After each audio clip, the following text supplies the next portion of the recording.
I do have a special relationship with cancer. My sister passed away of breast cancer. I know the thing she struggled most with was feeling feminine. She had a mastectomy, and any woman considers their breasts, you know, part of their femininity, and to have them removed was, I think, a real slam to her. She felt like she didn't know who she was anymore.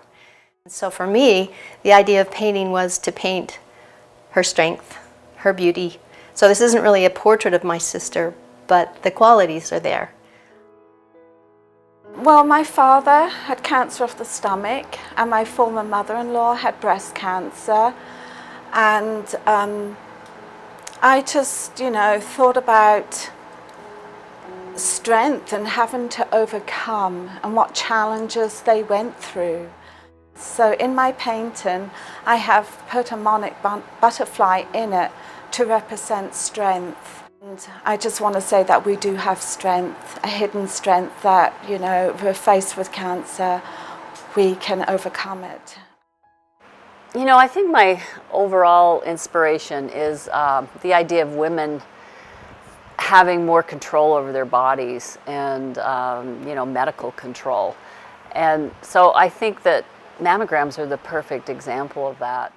I think it's a very uplifting piece. It has a lot of white, it's predominantly white and blue with a touch of the complement of orange. And I see sort of a pulse, and that looks like a pulse line to me that connects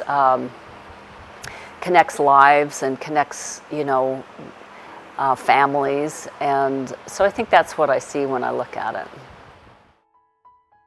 The only thing that I knew I wanted to somehow utilize in the painting was the color pink, because I am familiar with the pink ribbons. And I thought my favorite thing to paint that's pink are peonies, the flowers. I particularly put two blooms right where the bra or the breast would be.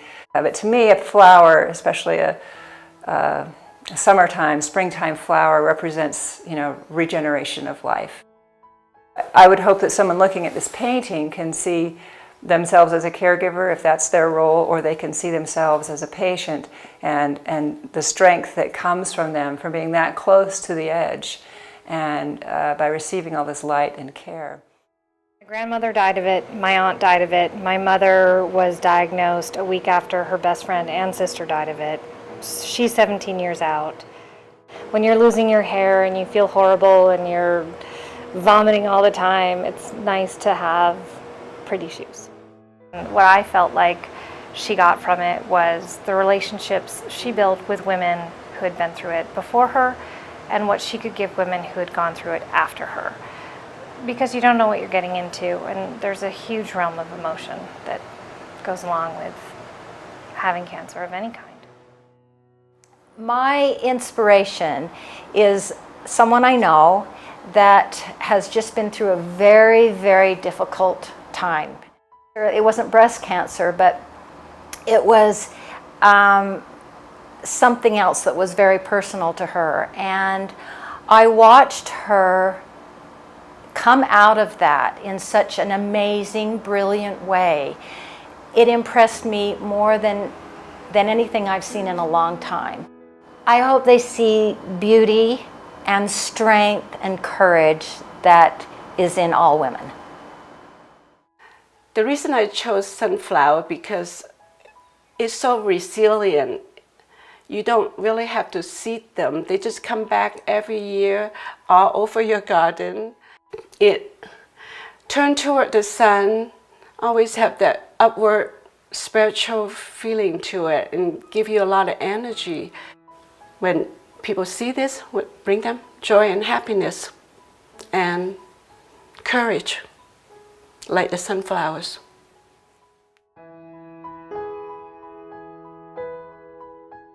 I thought about the song from Sting, and it's called I Was Brought to My Senses. And in that there's a line that says that, and it's talking about nature, but the wounds that nature gave me were the wounds that healed me. It was one of the things that I wanted to express in my painting as well, is some of the experiences that we had as parents, as we had children that had cancer. And our children are great people because of the experiences they've gone through, and stronger because of the experiences. I have a very good artist friend that I plein air paint with, and she's been fighting breast cancer for the past year.